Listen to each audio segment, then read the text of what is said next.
What's going on, everybody? In today's concept art video, I am working on a few different creatures as implied by the title.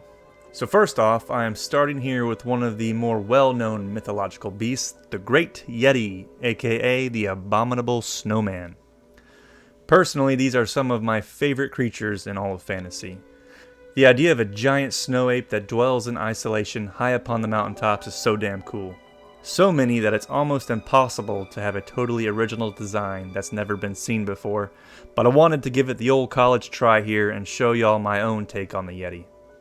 I've always preferred it being more similar to a knuckle-walking gorilla versus a fully bipedal, more humanoid type monster.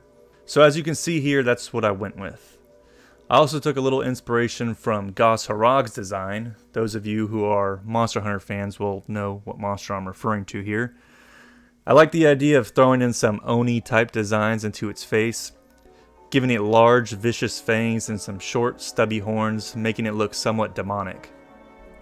I really wanted to portray this creature as being very intimidating and something that would horrify you if you happened to stumble across it deep within the cold, dark mountains. One of the main ways I tried to make it look unique as well is with the color palette I ended up going with. Most of the time you'll see Yeti designs and they basically just have white fur and blue skin. With mine here, I kind of went with the inverse of a silverback gorilla. So with them, they have dark fur with light patches down their backside, and my Yeti here is predominantly light fur with darker coloration down its crest and back. And to play up the demon/Oni aspect, I gave it red skin. There's actually a species of snow-dwelling primates in real life called the Japanese macaque, or macaque. I don't know the correct way to pronounce that, but we're going to go with macaque, who has a very similar coloration to this, with the white fur and pinkish red skin, and it likes to hang out in hot springs. I think that would be a cool concept as well for these Yetis. I could just picture one of these monstrous beasts just casually laying back and bathing in these hot springs, rinsing off all the dried blood in their fur from when they tear apart the flesh of their prey. The idea of its fur being matted with blood ended up giving me flashbacks to another favorite Yeti-like creature design of mine from Star Wars, the dreaded Wampa. Anytime you're trying to figure out the look of your own original monsters, your subconscious will always end up influencing you in some ways like that. Those are just happy little accidents, to quote the great Bob Ross. So, I don't mind if my takes on certain things end up looking similar to creatures that I love. For me, that's what my art has always been, just taking the aspects of things I'm a fan of and altering them into something of my own. Let me know in the comments down below if there's a particular Yeti-type creature from pop culture that happens to be your favorite take on the monster. Now, as you can see here, I'm throwing down those colors I was talking about earlier, which, by the way, if you want to know how I go about my coloring process, I have a little tutorial video which I will include in the link down below for you. For a lot of my concept art, I don't do anything too over the top or complex, so really anybody can learn how to paint like this in very little time at all. But if you do ever have any art related questions, always feel free to ask away and I will do my best to help you out. And with that being said, I'll just let the rest of this time lapse play out and then wrap it all up once the bestiary entry is complete here.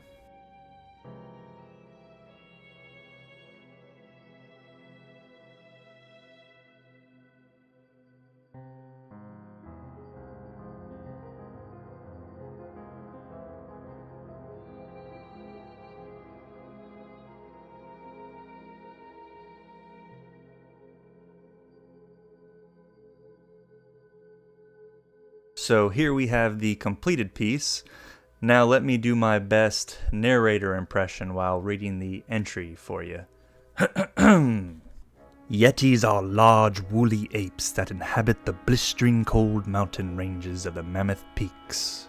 While most species of primates eat fruits, plants, and insects, the Yeti's diet consists purely of flesh. During long and grueling winters when prey becomes scarce, these beasts have been known to venture down into the steppes in search of food, often feasting upon the livestock of farmers. What do y'all think? How'd I do? Not too bad, right?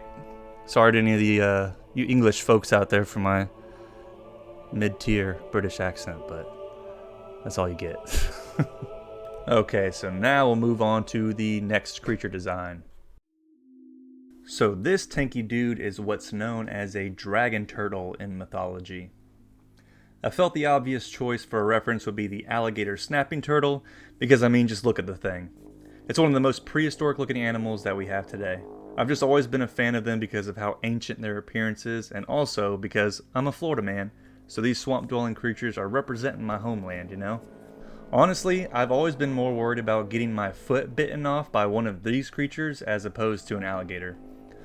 I've swam in these lakes and rivers my entire life, but the thought of just walking along and accidentally stepping on one of these has just always given me the EBGBs. It's like a healthy respect thing, you know? I think they're badass, but also want to tread carefully around them. Funny story, my grandpa actually had a snapping turtle bite the tip of his chin back in the day when he went to pick it up and remove it off the road. He got a little too cheeky with it, let's say.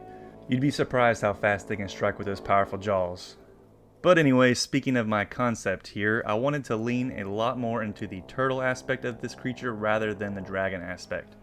I stuck to the basics and just did the obvious thing of beefing up the body and giving it more jagged spikes and a long alligator-like tail. And of course I threw in some dragon-like horns onto its crest. For those of you who are subscribed to my channel, you probably already saw my community post on this creature design where I wanted some feedback as to whether or not I should have that little horned proboscis or not, and I think the general consensus was to treat it as a sexual dimorphism between males and females, with the males having the horn and the females having a blunt snout. And I'm always a fan of creature designs that have these differences between genders because it's a much more accurate representation of what we have here in the real world. I know in lots of different fantasy media these creatures are sometimes portrayed as being like these kaiju-sized creatures, but for the world I'm creating, these animals in particular are a little more grounded in reality and are roughly the size of like an SUV or truck. Still large enough to completely snap you in half with one bite, but not anything super over the top and fantastical. I will definitely create some creatures that will fill that high fantasy role, but I also want to have plenty that are more realistic. One of my favorite things about coming up with this creature's design was figuring out the color palette, which you will be seeing here shortly. I wanted it to have a very well camouflaged color scheme to help it blend in better within the murky wetlands that it inhabits. You'll also see that I throw in a little extra pizzazz by painting in some speckles of algae on top of its spiny shell. Overall, I am very happy with the way this design turned out, and now I will just let the rest of the time-lapse here continue for y'all to watch until the end, and I will once again get to my mediocre narration on its flavor text. See you in a bit.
And here we have the completed bestiary entry for the dragon turtle.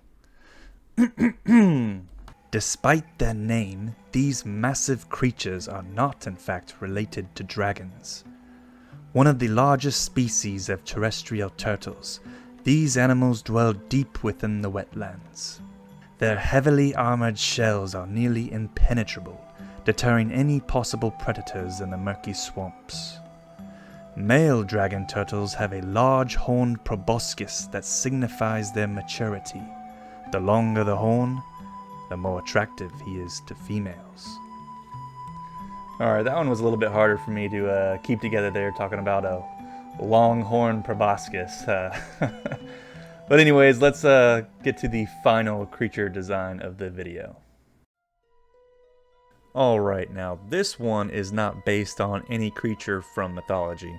It's really just my own personal take on a large raptor that would make its home in the vast savannas within the world I'm building. For all of you who are familiar with my channel, it should be no surprise to you that I would end up including just a bunch of different creatures that are based on dinosaurs. Like I said earlier, I will be designing some that are far more fantastical in nature, but this one here is pretty well grounded in reality. I've always loved when different fantasy games have just straight up raptors, World of Warcraft being one of them that heavily inspired my take here.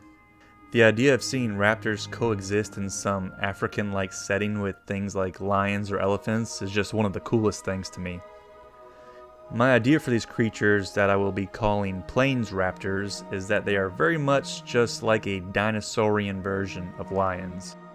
They hunt in large packs where they lure out herd animals and force them into traps. And the idea of them sort of competing against big cats and occasionally getting into turf wars over prey would be really dope to witness. You'll end up seeing here shortly that I based their color palette off that of a king cheetah. I think it's a cool way of distinguishing my design here from just a basic dinosaur. I definitely want there to be other species of raptors that inhabit my world, like some that are native to jungles or other types of ecosystems, and their designs will be different from this one here.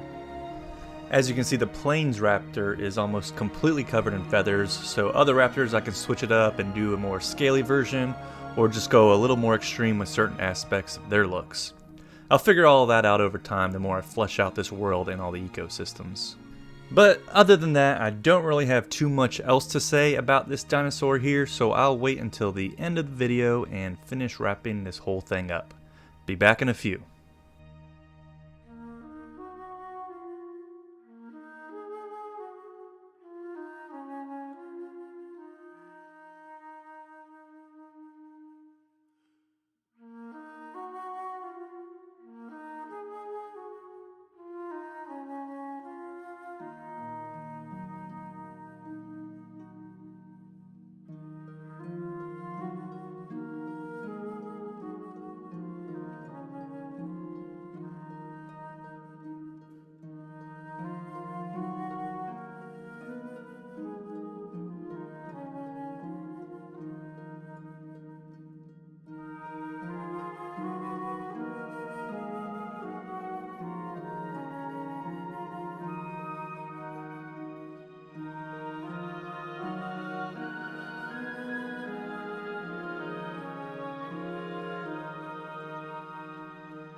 And here you can see the completed bestiary entry for the plains raptor. So let's go ahead and summon in the very distinguished narrator.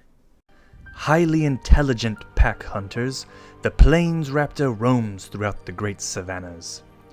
These creatures are able to sprint at incredible speeds and use their large sickle-like claws to tear through the hides of their prey. Due to their exceptional mental and social abilities, some have even been able to successfully tame these animals as mounts.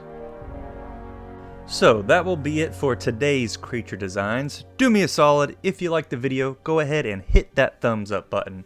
And if you're new here, be sure to subscribe to the channel so you can be part of this community I'm working on building here. And I'm also going to be uploading all these concept art pieces onto my Instagram art dump profile, so go ahead and check out that link below if you want to give that page a follow. Thank you all for watching, and I'll see you in the next one.